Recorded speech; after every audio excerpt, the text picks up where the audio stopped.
Air bisa ditemukan di mana-mana, mulai dari air tanah dan gunung es hingga di dalam sel-sel tubuh kita. Tergantung faktor-faktor seperti di lokasi, indeks lemak, usia, dan jenis kelamin. Rata-rata tubuh manusia mengandung 55% sampai 60% air. Saat dilahirkan, bayi manusia bahkan lebih basah. Dengan kandungan air hingga 75%, bayi hampir seperti ikan. Tapi kandungan air bayi turun hingga 65% saat ulang tahun yang pertama. Jadi, apa peran air bagi tubuh kita?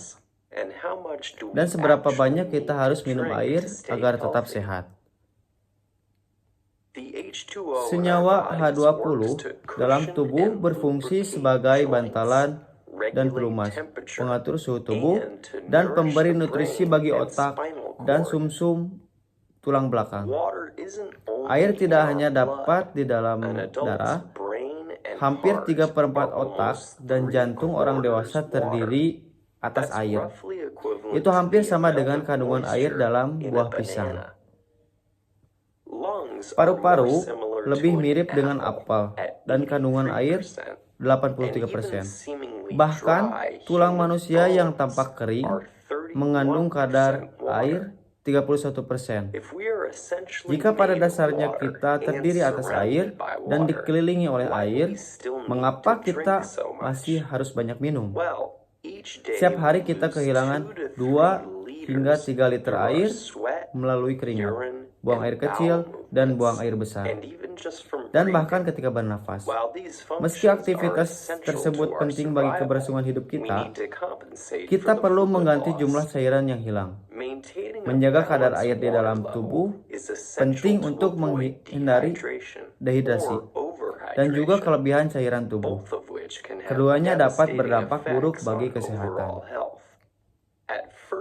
Begitu penurunan kadar air terdeteksi, saraf sensoris di dalam hipotalamus otak mengirim sinyal untuk mengeluarkan hormon antidiuretik.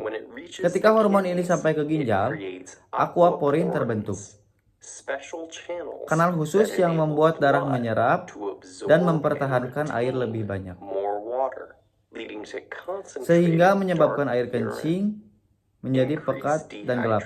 Dehidrasi berlebih pengaruh pada menurunnya energi, suasana hati, kelembaban kulit, dan tekanan darah, juga gangguan kognitif.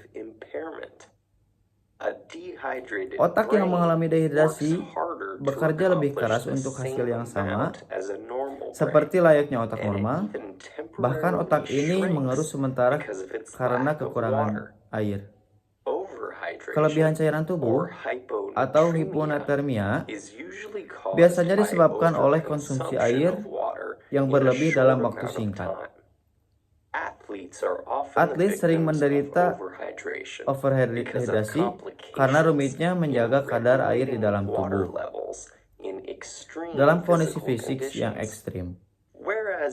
Kalau dehidrasi otak menyebabkan pengeluaran hormon antidiuretik,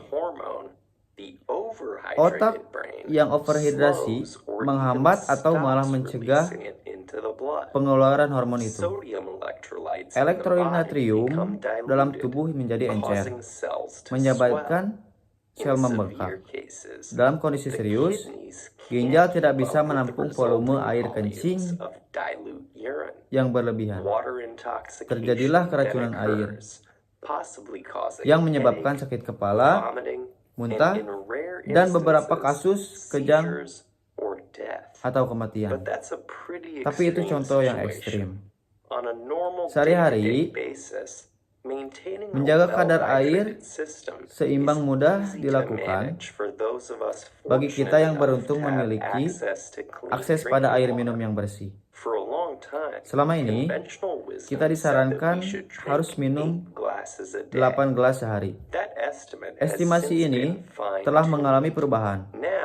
Konsensus para ahli kini mengatakan jumlah air yang perlu kita minum tergantung pada berat badan dan lingkungan kita.